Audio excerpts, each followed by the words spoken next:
கர்த்தருக்கு ஸ்தோத்திரம். இந்த நாள் தேன்துளி நிகழ்ச்சியிலே உங்களை நான் மீண்டும் சந்திப்பதில் அதிக மகிழ்ச்சி அடைகிறேன். இந்த நாளில் ஆண்டவராகிய இயேசு கிறிஸ்து நமக்கு ஒரு பெரிய ஒரு வாக்கை கொடுக்கிற தயாராக இருக்கிறார். அது என்னவென்று சொன்னால், மத்தேயு எழுதின சுவிசேஷம் 11வது அதிகாரம் 28வது வசனம். அந்த வசனம் எப்படியாக சொல்லுகிறது, வருத்தப்பட்டு பாரம் சுமக்கிறவர்களே, நீங்கள் எல்லாரும் என்னிடத்தில் வாருங்க, நான் உங்களுக்கு இளைப்பாறுதல் தருவேன்.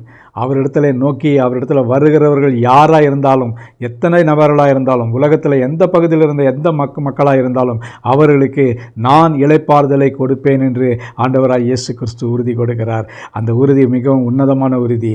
இயேசு நம்முடைய பாரங்களை சுமப்பார் என்று சொன்னால் நாம் பாரங்களை சுமக்க வேண்டிய அவசியம் இல்லை. இயேசு நமக்காக சிலுவையிலே நாம் சுமக்க வேண்டிய எல்லா பாரங்களையும் சுமந்து விட்டார்.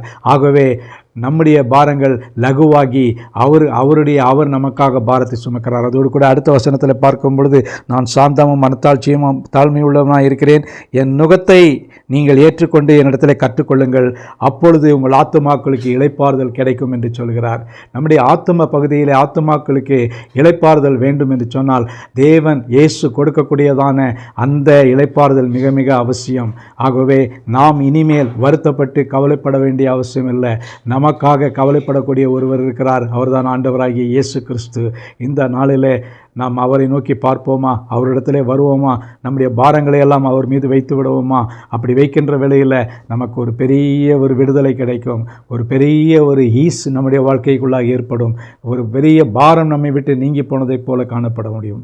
ஆகவே அவரை நோக்கி நாம் பார்ப்போம். நல்ல ஆண்டவரே, நீர் எங்களுக்கு கொடுத்த இந்த நல்ல வார்த்தைக்காக ஸ்தோத்திரம், கொடுத்த இந்த பரம அழைப்புக்காக ஸ்தோத்திரம்.